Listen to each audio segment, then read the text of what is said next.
여러분, 예수님이 태어나신 고향이 어디라고요? 베들레헴. 퀴즈 하나 낼게요. 베들레헴이 무슨 뜻일 것 같으세요? 많이 알려주시고 또 들어보실 수 있는데, 베들레헴, 이 말이 우리말로 하면 떡집입니다. 떡집. 네, 떡집이라는 뜻이에요. 그냥 아주 소박한 이름입니다. 마을 이름이 떡집. 뭐 그 베들레헴이 떡집이 많았는지, 아무튼 그건 제가 그것까지는 확인을 못했는데, 어쨌든 떡집이라는 이름이에요. 그게. 네, 떡집. 그러니까 예수님의 고향이 떡집이에요. 떡집. 네. 네, 그런 이름을 가진 베들레헴입니다. 여기서 우리가 하나 이제 힌트를 얻는 것은, 방금 영상도 보셨지만 변두리예요. 변두리. 우리 요즘 우리말로 표현하면 변두리. 아주 도시가 아니고 시골. 그래서 6절 말씀에 뭐라고 표현되어 있죠? 같이 다시 한번 읽어볼까요? 시작. 또 유대 땅 베들레헴아, 너는 유대 고을 중에서 가장 작지 아니하도다. 내게서 한 다스린 자가 나와서 내 백성 이스라엘의 목자가 되리라 하였음이니이다. 여기 보니까 너는 유대 고을 중에서 가장 작지 아니하도다. 이게 딱 느낌이 오죠. 가장 작았나 보죠. 그죠? 그 동네가 아주 작은 동네였다는 걸 암시하잖아요. 그러니까 결코 작지 않다, 이렇게 말씀하셨지. 큰 도시, 이렇게 하지 않았겠죠. 예. 이 표현 자체가, 작은 마을이었음을 암시하고 있어요.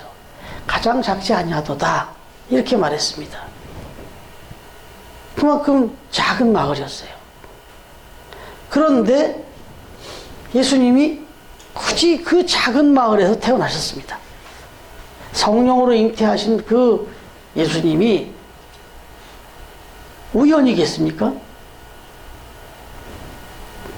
호적을 하라고 또 명령이 내려지어서 그 베들레헴으로 가게 됐고, 또 거기서 가장 또 그 작은 마을에서도 또 마국간에 그렇게 태어나셨다고 그러잖아요.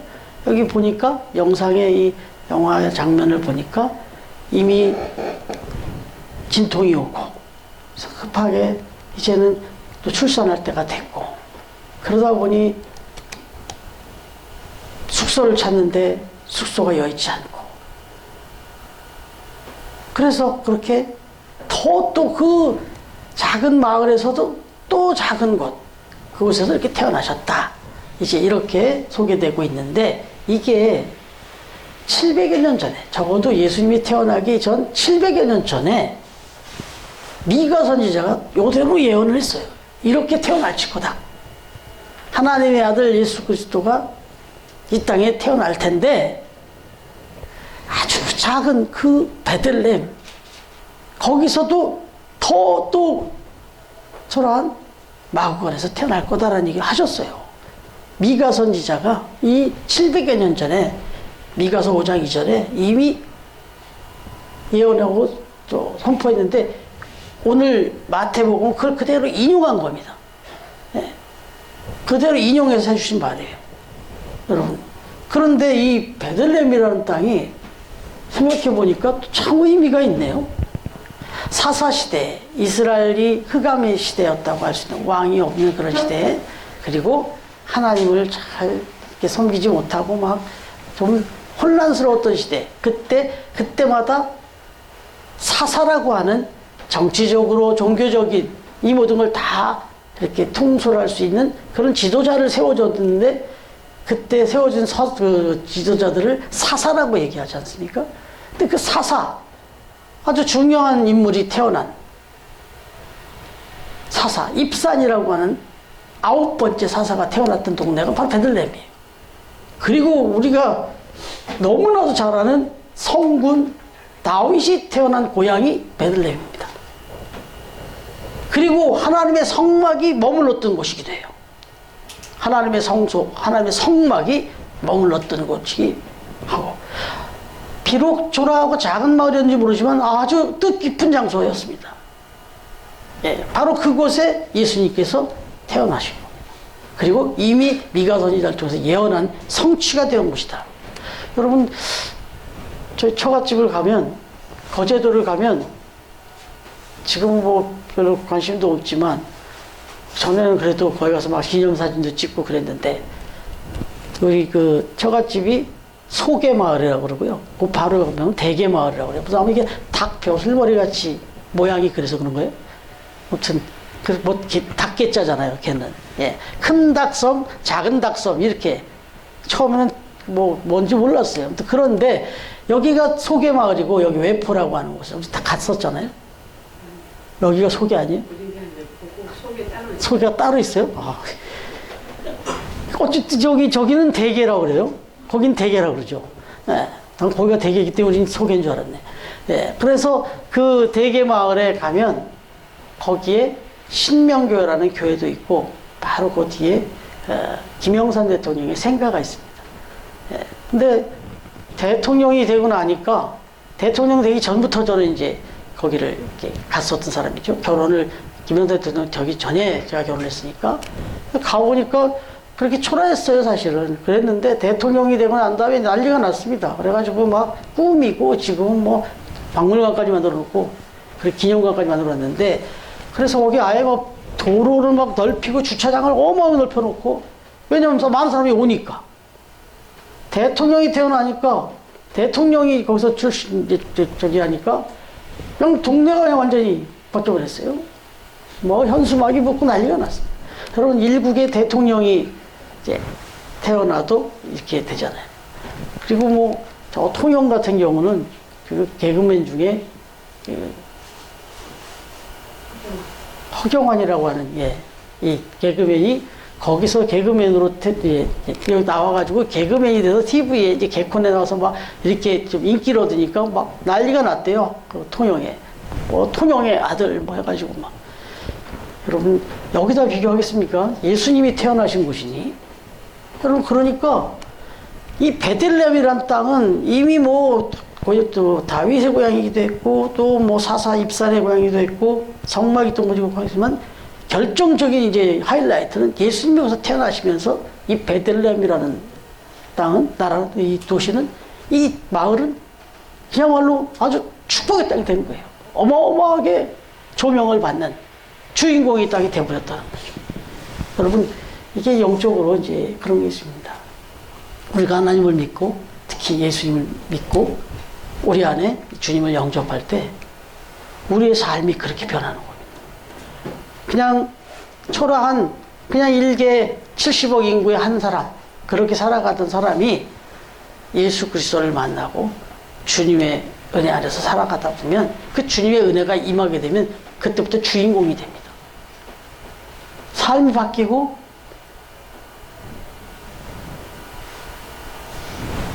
그의 그 인생이 달라지는 거죠. 예수 그리스도를 만나면 주님께서 이 땅에 오셔서 우리를 만나 주시는 순간에 그렇게 변하는 거예요.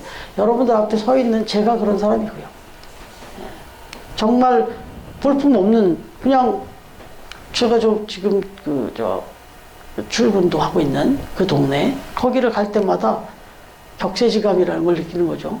바로 그 동네에서 제가 뭐 손이 곱고 여기 막 손이 부르트고 그렇게 우리 예나 정도 리나 정도 나이 때 그곳에서 그렇게 아주 정말 코찔찔이 그리고 정말 지금도 부끄럽지만 코가 하도 많이 나와서 이렇게 하도 많이 닦아서 여기에 막 여기 소매에 막 코딱지가 막 앉잖아요. 막 그렇게 그렇게 살고 거기서 뭐 진짜 그렇게 초라하게 그렇게 살았습니다. 뭐 너무나 다 그랬다고 할 수 있지만 특히나 제가 그랬는데 지금 제가 거기서 뭐 어떻게 지내고 있습니까? 다 주님 덕분이잖아요. 하나님을 만나고 하나님을 알고 나니까 인생이 바뀌어버린 거예요. 삶이 바뀌어버렸고 여러분의 삶도 마찬가지예요. 정말 주님이 임재하셔서 주님을 만나주시면 변합니다. 우리 아침에 제일 먼저 만나다 보니까 우리 박경희 집사님하고 자꾸 얘기 나누는 이야기들이 많아요. 그래서 또 이야기를 잠깐 또 하는데 박사님이 그러시는 거예요. 내가 무엇인데, 내가 이렇게 교회를 다니니까 목사님이 그냥 집 앞에까지 자기를 모시러 오시고 그냥 이렇게 언제 내가 몸이 이렇게 타겠냐고. 맞죠? 제가 진짜 가기 전에 막 따뜻하게 데피고 갑니다. 막 가면서 막 최대한 저 히터도 올리고 해가지고, 예, 따뜻하게 해서 차를 타셨을 때 편하게 해드리려고 막 최대한. 그리고, 예, 영광이시죠? 예. 그 방석도 제가 다시 놔요. 그 뒷좌석 방석도 제가 다시 잘 펴놓고 탁탁 털어놓고. 예. 그거 다 예수님 때문이에요. 예. 예. 주님 믿고 우리가 죄 백성이 되니까 하나님이 우리를 그렇게 VIP로 만들어 주십니다. 다 마찬가지입니다, 지금. 예. 우리 리나나 예나도 예수님 때문에 여기서 주인공 아닙니까? 아마 제일 사랑받을 거예요, 우리 두. 예나하고 리나가. 정말 VIP죠. 예. 여러분, 규모가 문제가 아니에요. 크기가 문제가 아니고, 주님이 있느냐, 주님을 모셨냐, 주님이 함께하냐, 그러면 달라지는 거예요. 처음 교회는 지금 다 부러워해요. 우리 박정희 집사님하고도 엘리베이터 타고 올라오니까 막 분이 또 인사를 한단 말이에요. 그냥 다 인사를 하시네요. 우리 그렇게 지내요, 여기서. 뭐, 주인공이죠, 뭐. 네, 다 주인공이죠. 여기 이 세이브존에서 우리가 주인공이에요, 지금. 네.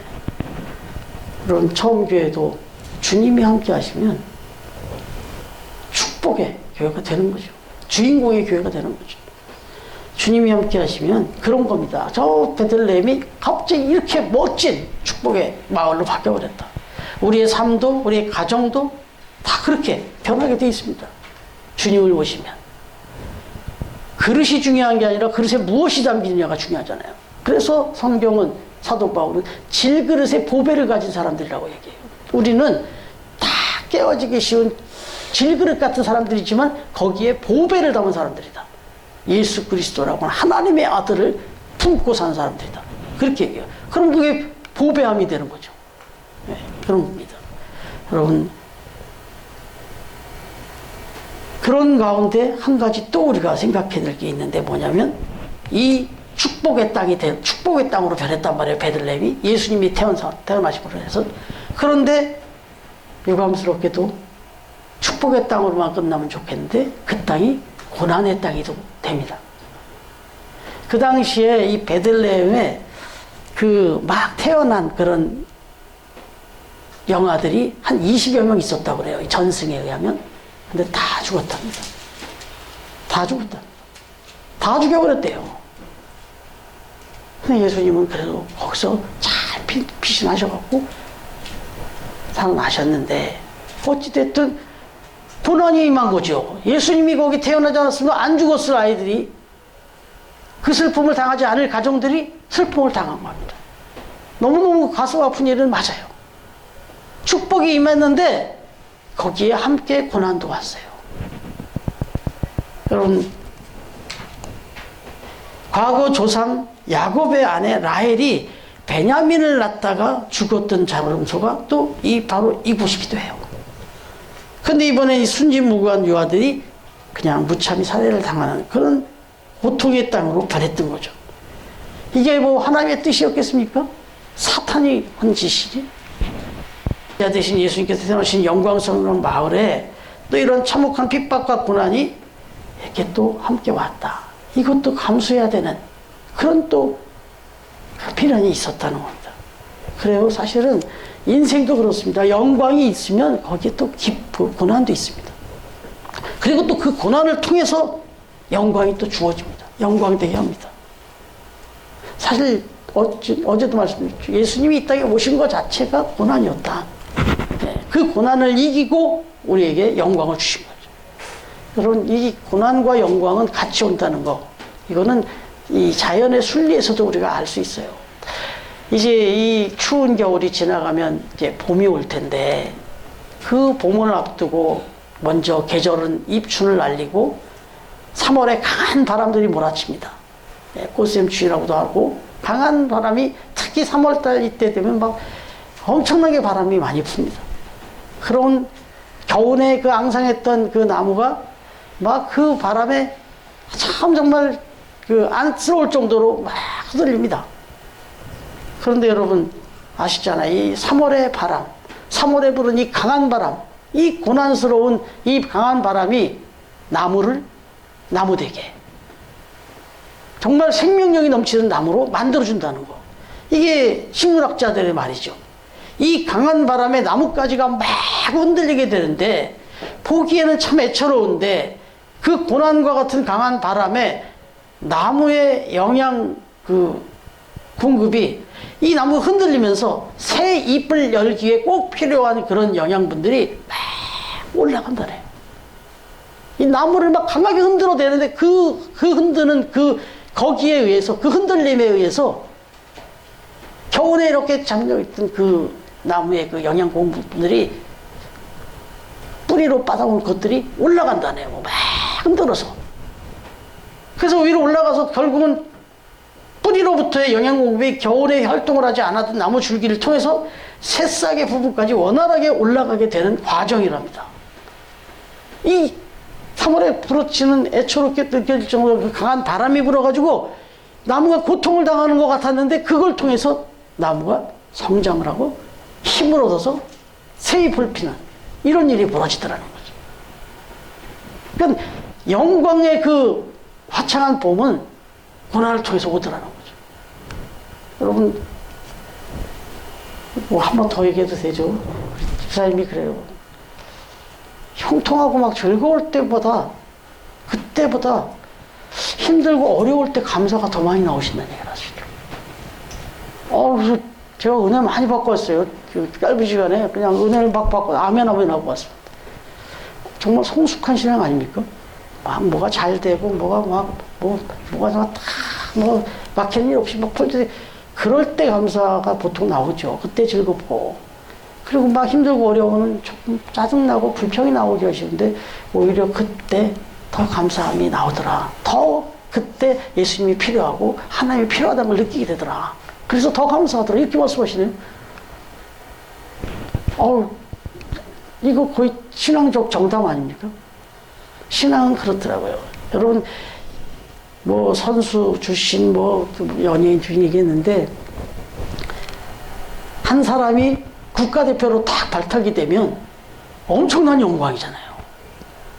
국가대표 선수로 발탁이 돼갖고 태극마크를 달고 딱 국가대표 선수로 출전하게 되면 엄청난 영광을 얻은 거예요. 가문의 영광이에요. 근데 그 사람은요, 그때부터 고통입니다. 국가대표로 발탁되는 순간부터 어마어마한 훈련이 들어갑니다. 그냥 선수 때 그렇게까지 안 시켜요. 그건 알아서 할 일이지. 그런데 국가대표로 가려면 그때부터는 국가에서 막 혹독하게 막 어마어마하게 훈련을 시킵니다. 태능서춘에 가면 곡소리가 납니다. 곡소리가. 그 영광된 그 축복에 고난이 따라와요. 왜냐하면 그렇게 해서 축복이 축복되게 만들려고. 그래서 혹시 신앙생활을 열심히 지금 하고 계신데, 아직도 고난이 있고 어려움이 있고 건강이 아직도 좀 어려움이 있고, 여러분, 그게 과정이라는 거. 정말 완벽한 그런 축복의 영광의 날을 향한 과정이라는 생각을 잊지 마시기 바랍니다. 여러분, 베들레헴은 예수님이 탄생하지 영광스럽고 축복된 땅이었습니다. 그러나 동시에 어린 생명들의 피가 흘려진 고난의 땅이 되기도 했다. 그러니까 예수 그리스도를 믿고 충성하려고 하면 이 고난은 되게 따라온단 말이에요. 필수로. 그러나 그걸 통해서 좌절하고 실망할 게 아닌 게 더 강해지고 더 건강해지는 겁니다. 그래서 결국 그 상황에서 그걸 승리할 때 진짜 축복, 진짜 영광이 임하는 거죠. 그리고 한 가지 분명한 것은 그 현장에 예수님이 함께 하신다는 거. 절대로 그냥 내버려 두지 않고 함께 하셔서 꾹 붙들어 주신다는 거. 그러니까 성탄의 의미는 이런 거예요. 축복입니다. 그러나 이 축복은 고난도 같이 수반한다. 근데 이걸 이겨냈을 때 정말 그 축복의 의미가 극화된다. 그래서 정말로 축복된 삶이 되어줄 수 있다. 이겁니다. 그런데 중요한 거 하나 더 말씀을 드리면, 예수님은 이 땅에 오신 이유가 사명 때문에 오셨습니다. 그냥 오신 게 아니고 해야 할 일이 있어서 오신 거예요. 다시 말하면 성탄은 우리에게 해야 될 일을 가르쳐 주십니다. 성탄절이 되면 우리는 해야 될 일이 있다는 걸 깨달아야 되는 거예요. 정말 축복이고, 그리고 또 거기에는 그에 따르는 고난도 있지만 결국은 영광된 것들을 선물로 우리가 누리게 될 텐데, 중요한 건 성탄절에 사명을 깨달아야 되고 확인해야 된다. 무슨 사명일까요? 알리는 겁니다. 이런 분이 오셨다. 그래서 나와 당신의 죄가 다 사해지고 그 죽음의 그 싹시, 그 죄의 싹 죽음이 해결됐다. 우리가 다 영생을 얻게 됐다. 그리고 당신의 그 삶이 예수 그리스도를 영접함으로 인해서 영광된 삶으로 변화됐다. 이 부분을 알려줘야 되거든요. 그리고 적어도 이 세상에, 이 인류에게는 희망이고 소망이에요. 여러분, 그래서 이 사명을 가지고 전해야 되는 겁니다. 사명 얘기를 좀 더 하면은 독일 출생이에요. 독일에서 태어났어요. 그러나 유태인입니다. 아인슈타인 박사. 뭐 너무 잘하는 분이니까 더 설명 안 하겠지만, 이 아인슈타인 박사는요, 독일에서 태어난 유대인인데 워낙 똑똑하고 워낙 훌륭한 사람이니까 이스라엘에서 나라를 건국하면서 초대 대통령으로 추대됐답니다. 아인슈타인 박사에게 초대 대통령을 요청했다는 거예요. 그랬더니 아인슈타인 박사가 뭐라고 얘기했냐면, 국회에서 이미 만장일치로 당신을 이스라엘 초대 대통령으로 추대했습니다. 이 조국을 위해서, 이 조국의 건국을 위해서, 재건을 위해서 수고해 주시오, 봉사해 주시오 했더니 정중하게 거절을 하면서 대통령을 하겠다는 사람은 많습니다. 그러나 이 물리학을 제대로 가르칠 사람 그리 많지가 않다고 생각해서 나는 이 물리학을 가르치는 이 일을 해야 될 것 같습니다 하고 거절을 했대요. 그러니까 이 양반은 나의 사명은 이 물리학을 통해서 이 세상을, 한 나라가 아니라 온 인류에게 끼칠 중요한 일을 자기는 해야 된다고 생각한 거예요. 그게 자기 사명이라고 생각한 거예요. 그래서 그냥 단순한 눈으로 보면 초대 대통령 되는 게 영광이고 이게 더 명예잖아요. 부와 명예가 다 주어지는 거잖아요. 근데 이분은 사명을 택한 거예요. 사실 지금 생각해 보니까 잘했어요. 초대 대통령 됐으면 우리 지금 초대 대통령이 누군지 알겠어요? 뭐 이스라엘 초대 대통령이 누군지 알겠어요? 그냥 한 사람으로 지나갔을 거예요. 그런데 자기 사명을 택했더니 아인슈타인을 모르는 사람이 어디 있어요 지금? 그렇게 된 겁니다. 여러분, 카터 대통령 아시죠? 지미 카터 대통령, 미국의 39대 대통령인데, 이분은 사실 교회학교 교사를 봉사하다가 대통령이 된 사람이에요. 그런데 대통령직에서 물러난 후에 교회학교 교사로 봉사를 하면서 이런 말을 했대요. 나는 대통령이 되었던 것은 하나님의 일을 더 잘하기 위해서 했던 거다. 대통령이 됐던 것도 난 내 명예와 부 뭐 이게 아니라 나는 하나님의 일을 어떻게 더 잘할 수 있을까 하다가 대통령도 했다. 그런데 지금 내가 생각하면 대통령은 한시직이고 임시직이었다. 그러나 교사직, 아이들을 가르치고 하나님의 나라를 세워가는 이 일은 평생직이다. 그래서 나는 대통령을 할 때도 교사를 안 놓지 않았다. 여러분, 어마어마한 결단이에요. 어마어마한 고백입니다. 여러분, 또 한번 도전을 드리죠. 여러분이 일을 하는 거, 그리고 리나나 얘나가 학교를 다니는 거, 또 무슨 일을 하든 내가 하는 그 일이 사명이 있어야 돼요. 사명감이 있어야 된다는 거예요. 정말 내가 이 일을 통해서 나 잘 살고 나 잘 먹고 내 기쁨 만족시키고 이런 일 하다 살고 갈 거냐 이거예요. 아니, 사명을 주셨다니까. 하나님이 이 땅에 예수님을 보내서 저와 여러분을 만나주신 이유는 사명을 주신 거예요. 인류를 구원해라, 거창하게 하면. 한 생명을 구원해라. 그걸 알려라. 이걸 했다는 거예요. 그러니까 열심히 돈을 버셔야 돼. 그거 벌어갖고 뭐하냐? 생명 살리는 데 쓰셔야 돼. 구하는 데 쓰시고 하나님의 나라를 회복하는 데 쓰시고. 그러니까 무슨 일을 하든 열심히 공부해야 돼요. 왜요? 그렇게 해서 다른 사람들을 가르치고 깨우쳐야죠. 하나님의 나라를 깨우쳐. 이거 하라고 했다는 거예요. 성탄절을 맞이하시면 기쁘고 막 장사 잘 되고 막 돈 많이 버는 날로, 그게 아니고 정말 하나님의 나라를 이 땅에 더 선포하고 예수 그리스도를 통해서 세상에서 복음을 전하는 이런 날로 삼아야 된다. 여러분, 우리가 오늘 이제 예배를 마치고 나면 베들레헴 떡집에 떡을 좀 나누려고 합니다. 예.